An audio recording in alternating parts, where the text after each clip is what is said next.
In olden days, a glimpse of femur was only for morbid dreamers, but you're not alone. Bring anything bones. Two goofy gals with deathly interest go on a skeleton inquest in your headphones. Anything bones.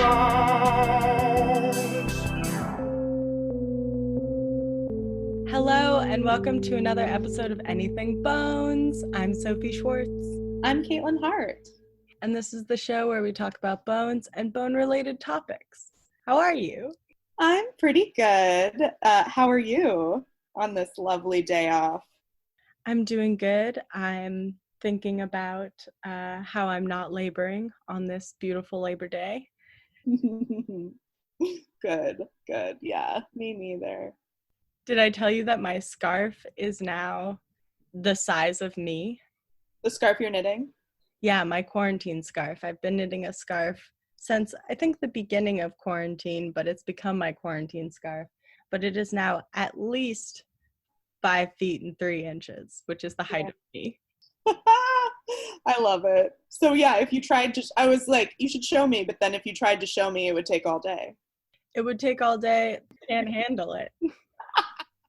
You can't handle my knitting. No. If you can't handle me at my knitting, you can't handle me ever. Truer words were never spoken. Today's episode is very fun because you had a fun idea, Katelyn, that we should do stories that were perhaps a little true crimey in nature. Yeah. I mean, I think that's the kind of media that I consume the most on podcasts. So like true crime podcasts. So I thought we've talked a lot about sort of anthropological stuff. We've covered a lot of different things. Cadaver Dogs was kind of a true crime vibe, but this is a chance for us to tell each other some creepy stories, and hopefully everyone likes it. Yeah, I think so. Yeah, we're both big true crime buffs. And I went for something that is maybe a little far back in the archaeological catalog. That's okay. Will you tell me about it, please? Okay, I'm going to tell you about this super exciting topic, the judicial papyrus of Turin. Sorry, my mind just went to like the paper store papyrus. Oh, if they sold this papyrus, all the soccer moms would be shocked. They would be going to look for their cards for their child's 7th birthday party piano recital, and they would find this, and it would shock them. Sorry. Way off topic. Papyrus as in the thing before paper. Yes, the thing before paper. And I've kind of buried the lead here because the reason that this papyrus is cool and important is because it actually outlines a plot to kill Pharaoh Ramses III. And it's the court documents from the trial of that conspiracy. Oh, cool. We have a king slaying on our hands today. Okay. So this is a 3,000-year-old murder mystery I have for you.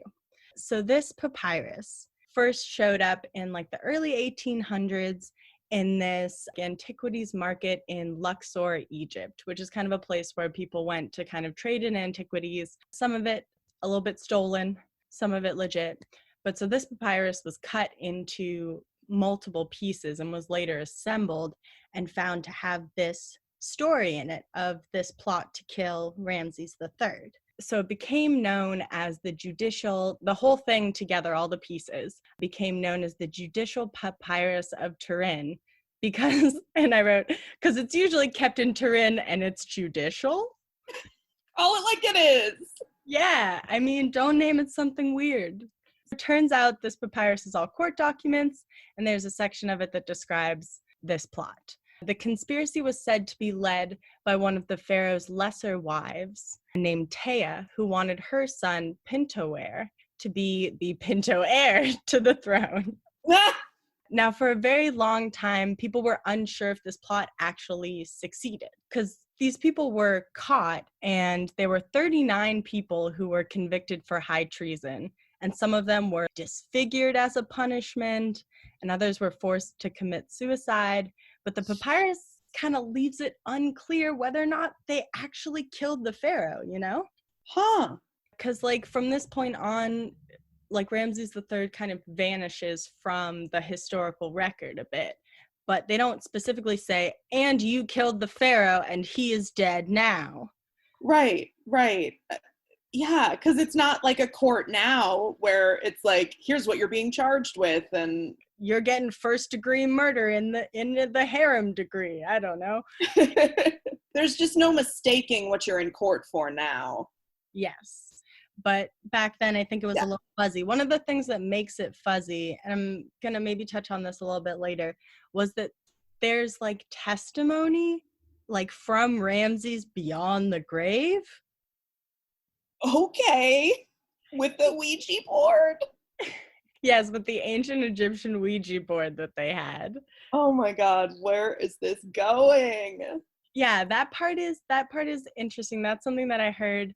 When I went to go investigate this topic, I found a great article on thehistorychannel.com.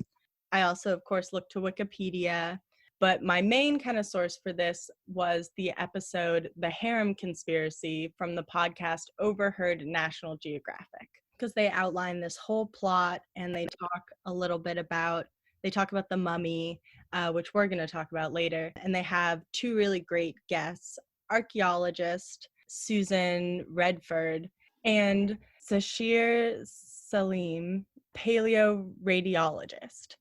And she's working in Cairo, and she made some amazing discoveries about this case a little later. A little background on Ramses III, because Katelyn, do you know about Ramses III and what his whole deal is? Hell no, I'm going in blind. Nice. Here's some background on him. He ruled ancient Egypt from about 1187 BC to 1156 BC. And during his reign, he was faced with a lot of challenges. He was facing attacks from a group of people called the Sea Peoples. Okay. I couldn't find a better name than the Sea Peoples. That's what they're called. Leave it kind of open to interpretation, I think. Well, again, calling it like it is. The people, they come from the sea, they're the Sea People, and we don't want them here. But he was also fighting like two other separate invasions from Libyan forces, as well as drought and famine. So it wasn't going great.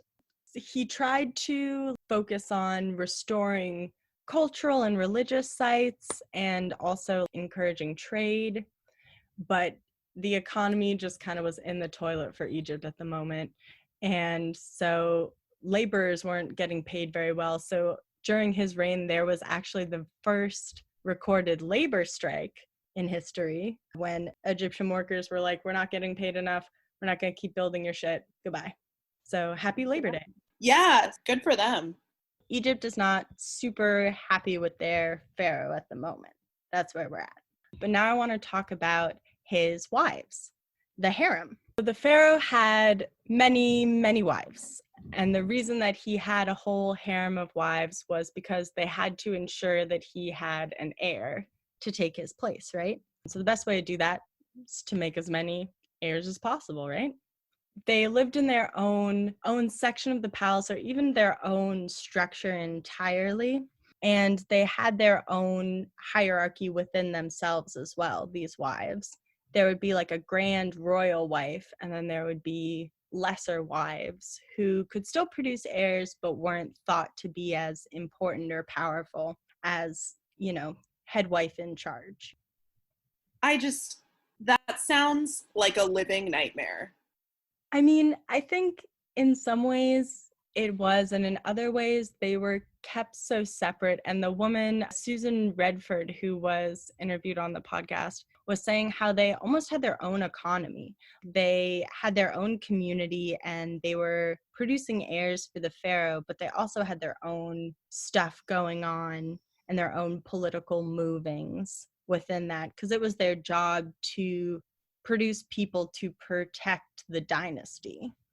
Okay, that when you phrase it that way, and if there was a real sense of community and like everybody's on the same page about like sharing the pharaoh. So Yeah, I think seen through our like Western lens with just like what we are taught about harems, I think we get a very different view of it. We see it as like six ladies in a room and they all have to fuck the pharaoh, and that's all they do and that's all they are. I think these women were much different than that perception, you know? yeah, I like that. Okay. Retract, not a living nightmare. Please continue. I mean, who knows? We weren't there, and I don't know. I'm not a harem expert. I will say that. Sure, but there's another way to look at it besides just the, like you said, the Western lens. So yeah, cool. Definitely. So this kind of ties into what role Taya, so she's said to be one of these lesser wives, right? Who's the head of this conspiracy. But she's the only woman mentioned in this papyrus. Like, this scheme was said to involve a lot of people, and a lot of higher up people too, like the pharaoh's doctor, an army general, the royal magician I saw was in there. Some accounts of this plot say that there were like crazy stuff in it, like they were using like wax mannequins and like magic. Okay, yeah. I wonder if the magician was kind of like a court jester kind of figure, just to kind of entertain, keep it light.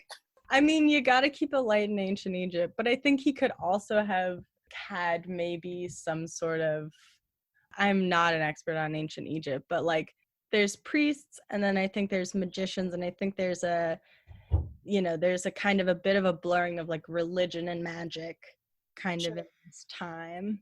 But don't quote me on that. That's just my perception. Anyway, back to Taya. So she's the only one mentioned in the papyrus out of all these women who could have participated in this. Susan Redford, the archaeologist who is an expert on ancient Egypt and on harems, this is a quote from the podcast, and she says, quote, "If she was a lesser wife of the king and in the harem, there were countless women in the harem. Why follow her? To feel that she could raise a rebellion with many high officials of the king following her, to put her son on the throne and have the country go along with this, I thought, this is not a lesser wife. This is not some faceless member of the king's harem." So I thought that was pretty interesting. Yeah, definitely. Huh.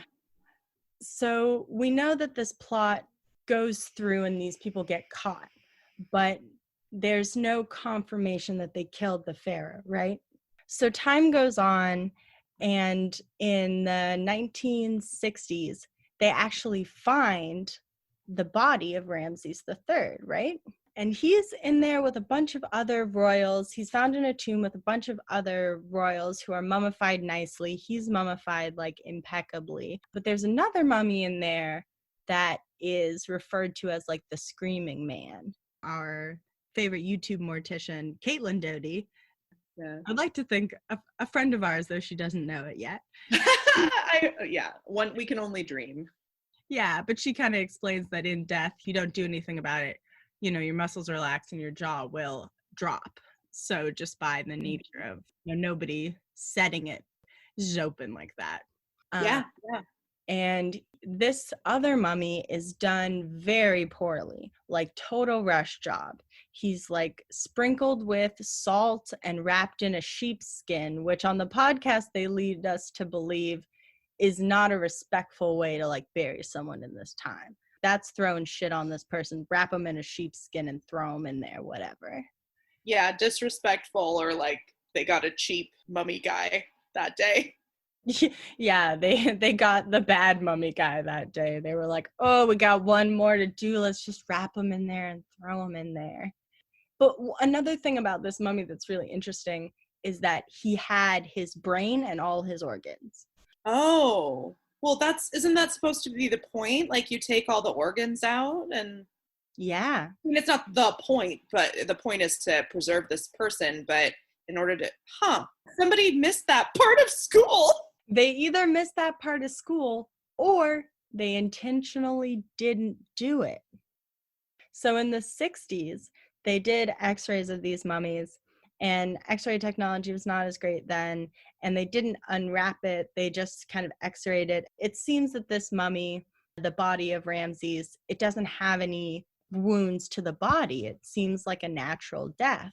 So did the plot happen? It seems like maybe no, question mark. So sorry, the plot was to kill Ramsay. Was it like a violent plot? Was it poison? I didn't It's read unclear about what exactly they were gonna do when they got him, but I think the plot was how to put themselves in a situation to kill him. But it didn't say explicitly what they were gonna do. So it's weird that there's no, wounds on the body or anything. It could be poison, like you were saying. But so time goes on, and now it's, I believe, 2012. And we've got our friend Sashir back, and she's going to do x-rays. She's a paleoradiologist in Cairo, and she's going to do x-rays and CT scans of Ramses. And so when she's getting him ready, she sees that he's wrapped really, really tightly, like tighter than like any other mummy she's seen. And she is a mummy expert. She x-rays mummies for a living. That's her thing. So it's harder to like get the images, but like after like hours, she does all these scans, and Angela from Bone Style puts them together, and she sees some super interesting stuff. She sees inside of the body, there are these 4 figurines that are thought to be figurines of the sons of Horus. And it's a person, a jackal, a hawk, and a monkey. He also has the Eye of Horus healing amulet around his neck and around his feet. So we look at the injuries this person has. Huge, big, giant cut across the neck down to the bone. Holy fuck. Yeah. His throat was cut so much, they nearly cut his damn head off. And the embalmers had concealed this by putting a bunch of wrapping on there, like trying to freaking glue it back together. Because they're preparing his body for the afterlife. He's got to use that body for the afterlife. So they try to patch him up. And then they also see another interesting wound. His big toe has been cut off on his left foot. Ew. And the embalmers made him a fake toe. Yeah. Okay. So he doesn't have to go into the afterlife with no big toe, I guess. Yeah, he'd be walking funny. And so we can conclude from this, I think we have cause of death. The giant gash on his throat. But what about the other mummy? The other mummy we were talking about. The screaming mummy, right? Screaming mummy, yeah. So he's found poorly done, right? And he's got his hands and his arms tied. So they think maybe he was executed or forced to kill himself. And so they're interested in who this mummy is. So they go and they do a DNA test on the mummy, and they already have the DNA of the other mummies that they found, right? So they figure out that this person, this mummy, is extremely close in DNA to Ramses III. So close that he could be his son. They think that it's Pintoer, and he's got like bruising on his neck.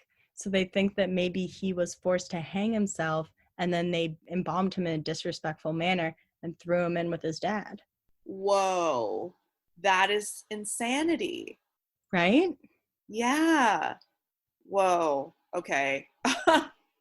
My last question, and the podcast answered this, was, have we ever found Taya? No. They don't think that we have her mummy anywhere. Why they think this is that ancient Egyptian law did use burning people alive as a punishment. And that was especially bad because if they burned you alive, they would burn you to ashes, and then you were barred from ever entering the afterlife. And then they would sprinkle your ashes on the road for donkeys to walk over.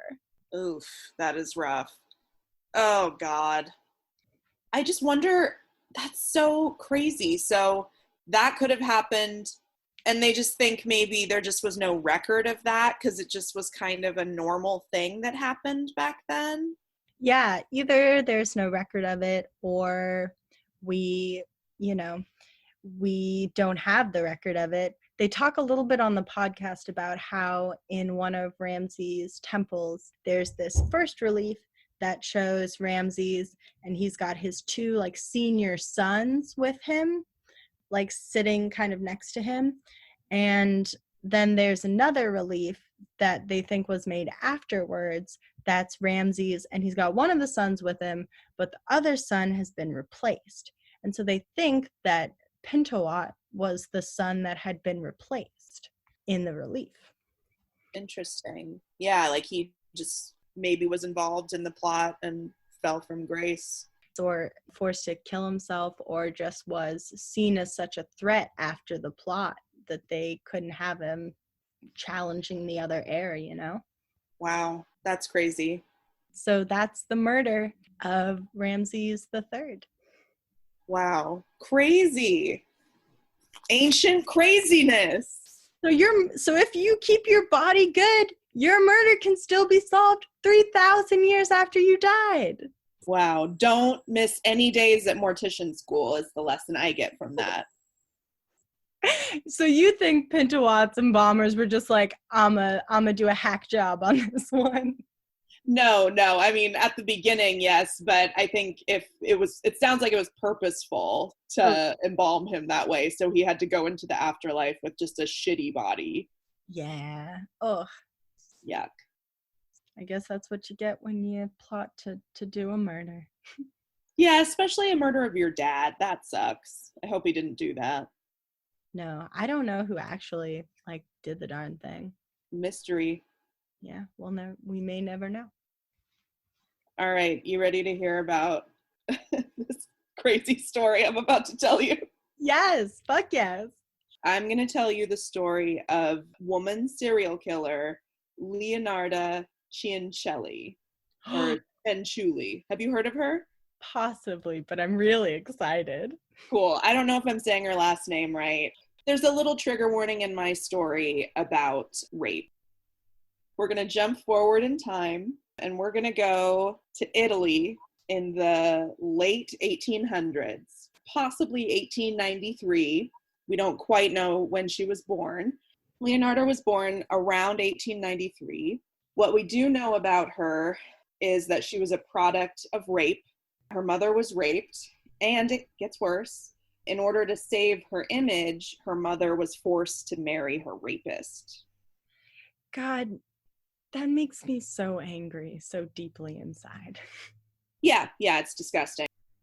Obviously, that dynamic, having to raise this daughter with your rapist, and I'm sure he wasn't a good person on top of also being a rapist. It was a very tumultuous childhood. Everybody, especially the mother, was emotionally abusive towards Leonarda, and she actually attempted suicide twice when she was younger. Oh, poor girl. Yeah. So that's about the last nice thing I'm going to say about her.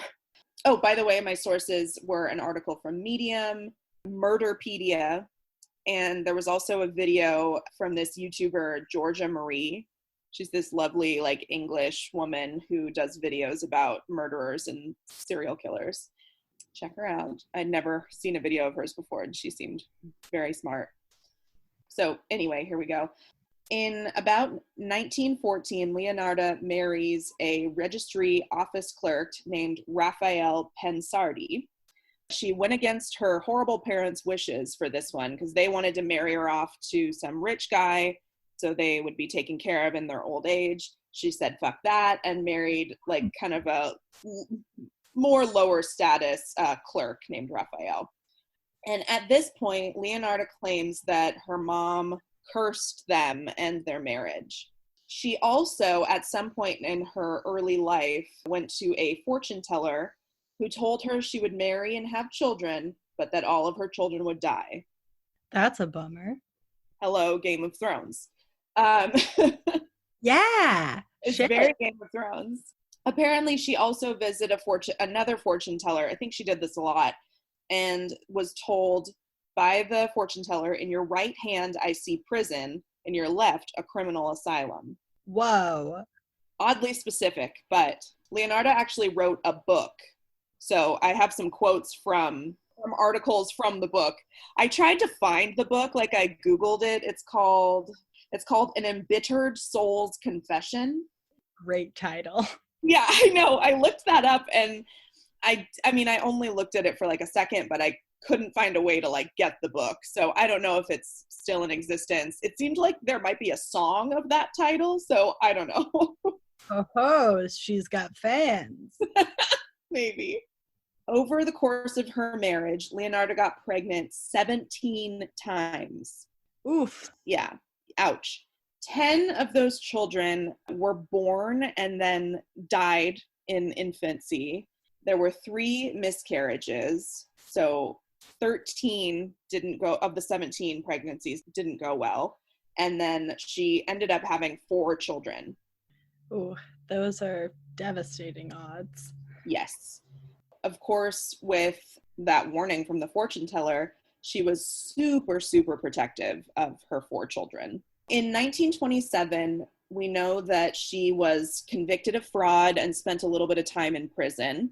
Nobody knows, or well, I mean, I couldn't find what the fraud was for, but this is kind of the beginning of them, the family kind of having something happen and needing to move. So things kept happening, and they kept needing to move to different places to kind of start over. They moved, and then their home was destroyed by an earthquake in 1930, so they had to move again, and they settle in Correggio, where Leonarda opens a shop. She's very popular. We don't know exactly what the shop was, but she did sell some goods there, and she might have been doing some fortune telling of her own, or Georgia Marie kind of described her as maybe like a guru kind of, or a life coach kind of, trying to A ye old Gwyneth Paltrow. She gooping it up. Yes. Ye old Gwyneth Paltrow. Yes. Okay. So They gave you a wooden egg to stick up your hoo-ha. Those old times. Yeah, here's a wooden egg. Just see what you can do about this. I know that sex is not very good for women at this point, but just do this and maybe it'll be better. Goop. Goop. Ye old goop. Yikes. I'm gonna stop.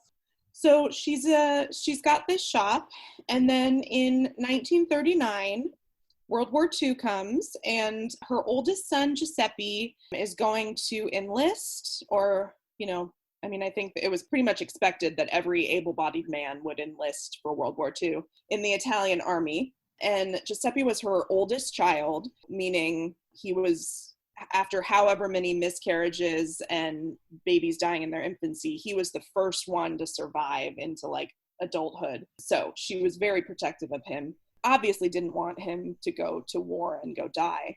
So the only way that she could come up with how to save him was to offer up some human sacrifices so that he wouldn't die. What? Uh-huh. Like I said, she owns a shop, and she uses that shop to lure in her victims. Her first victim is Faustina Seti, who is kind of older. She'd never gotten married, and she apparently came into the shop like, I want to find a husband. I need help finding a husband. Leonarda promised her that she had found her a husband in a different town. And she convinced this woman, Faustina, A, not to tell anybody that she was off to go try and be with this husband.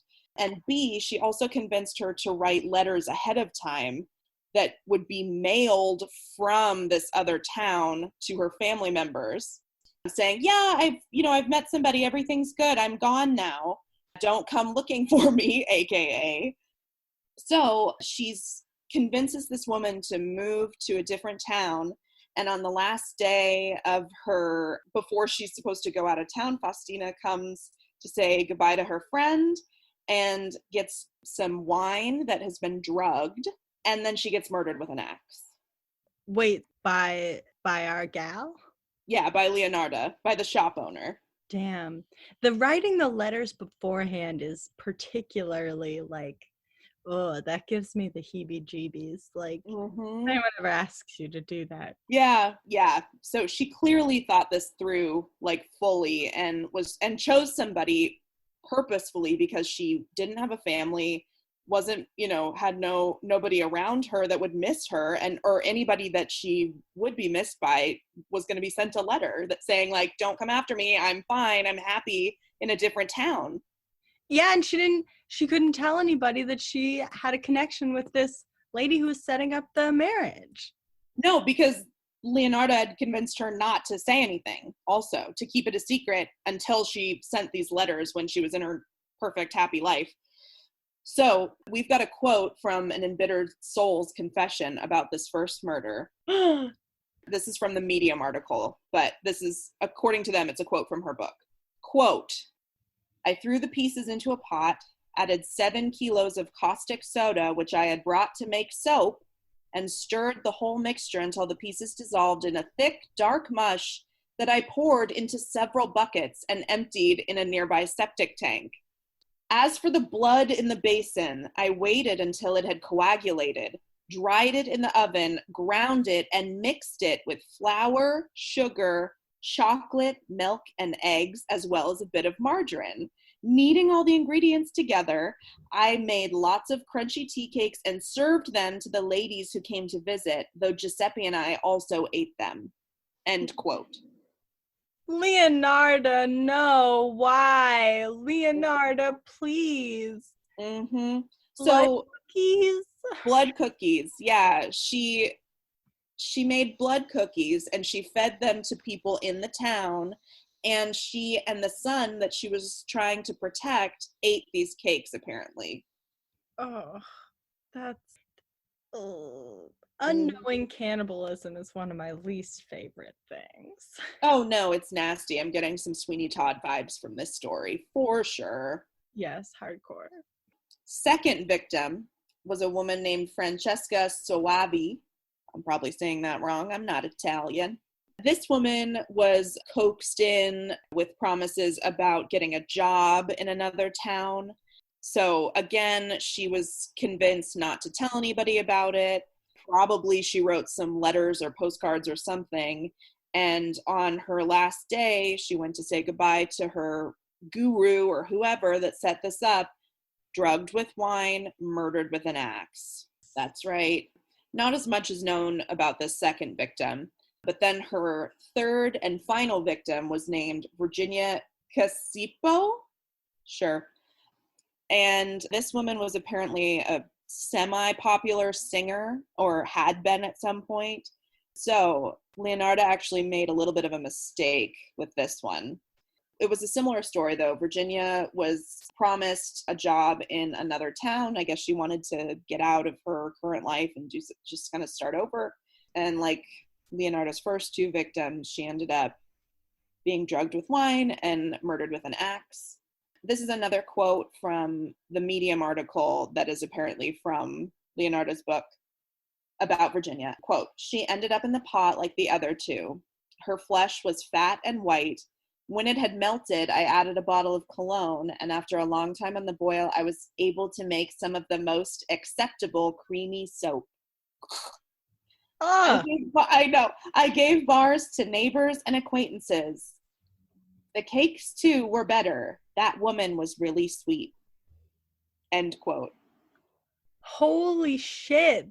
So she drugs them, murders them with an axe, cooks them down in the pot, and then, not to be wasteful, she either makes like a nice cookie or some soap to give to her neighbors. Pretty much. Yeah. Her nickname is the soap maker of Capaccio, or is that where she's from? Capaccio is not part of this. Sorry. Not that. Her Leonarda's nickname is the soap maker of Correggio, but I didn't want to say that at the top and ruin everything. But yeah, that was her MO. She would drug them, murder them with an axe, and then dissolve them basically and use their blood, it sounds like, in the cakes and stuff, and it's so gross. Makes me not want to ever make soap. No, it really puts those like really satisfying soap making videos in a different light. Yeah, you're never going to watch those the same way again. God damn it. Like I said, Leonarda made a little bit of a mistake on what would be her last murder, because Virginia's sister-in-law immediately noticed that Virginia was missing, and she had actually seen her go into Leonarda's shop on the last day she saw her, or shortly before, reported that to the police, and what do you know, Leonarda ended up getting caught. I read somewhere that her son, they thought her son did it, Giuseppe, the one she was trying to protect. But then when he got arrested, she confessed right then. So maybe she didn't confess right away when she was caught, but at some point she did, possibly when it seemed like the son that she was trying to protect all along, misguidedly, of course, was about to spend the rest of his life in jail or be executed. She went to trial and was sentenced to 30 years in prison, and she was in prison for a while, and then she did 3 years in a criminal asylum where she died of a sudden disease in October 1970. So just like the fortune teller said, she spent time in prison and she died in a criminal asylum. Shit. She called it. Yeah. Oh, yeah. Very Game of Thrones. But do you think that having that prediction early on in your life influences your choices to end up there? Because if someone told that to me, I don't know if I'd purposefully do crimes, but it'd have an effect on everything I did, Yeah, I mean, I think she had a horrible early life, and possibly there was some mental illness in there. And yeah, obviously though, people who go through abuse or people that are mentally ill, most of them don't murder 3 people. So, she had all these problems, but then, went about it in kind of a way that obviously wasn't good. No, that certainly is not the way to solve things, by killing. No, human sacrifice is not going to fly, okay? No, but did it say anything about what she hoped to get out of the sacrifices? Would she just sacrifice them and be like, I hope that this bloodshed stops my son from leaving? I think she was just, maybe she wasn't necessarily worried about him leaving the nest. I think she was just like, oh, if I kill these people, then the god or the gods will be satisfied, so they won't take my son away. I think that was kind of the logic, a blood for blood type of thing. Yeah, I think it might have been Georgia Marie that brought up that point. She probably just thought that, yeah, her son wouldn't die if somebody had already died, quote unquote, not really, but in his place. Yeah, I guess I can see that logic, kind of. It's flawed. Yeah, well, if you're in a kind of mental state where that makes sense to you, Yeah, but you have to be pretty fucked up to kill somebody with an axe and then use their body and feed it to people or let them wash their body with lady soap. Yeah, I'm not saying that it's good to do. Of course. Nobody's saying that.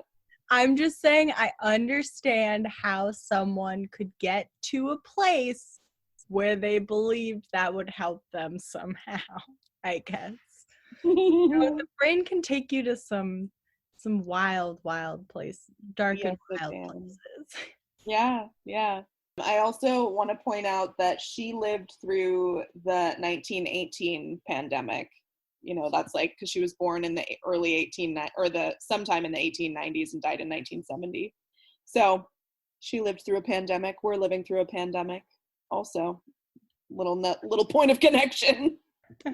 Well, I guess we unknowingly had a theme of strong, murderous women this episode. Yes.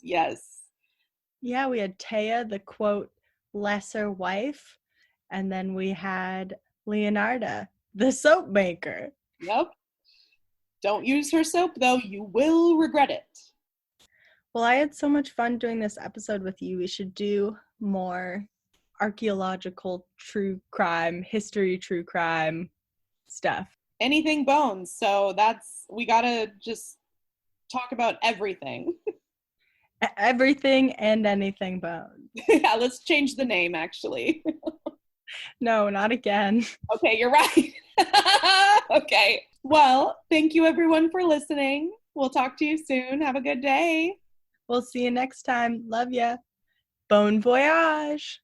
Thanks for listening to Anything Bones. Follow us on Instagram or Facebook at Anything Bones Podcast, or email us at anythingbonespodcast@gmail.com. Thank you to Nick Kruger for our spooky music and Stephen Vetteroff At Chubby Scrubby on Twitter, for our jazzy vocals, and thank you to Camilla Franklin at Camilla Strader on Instagram. for our beautiful bony artwork. Please rate, review, and subscribe.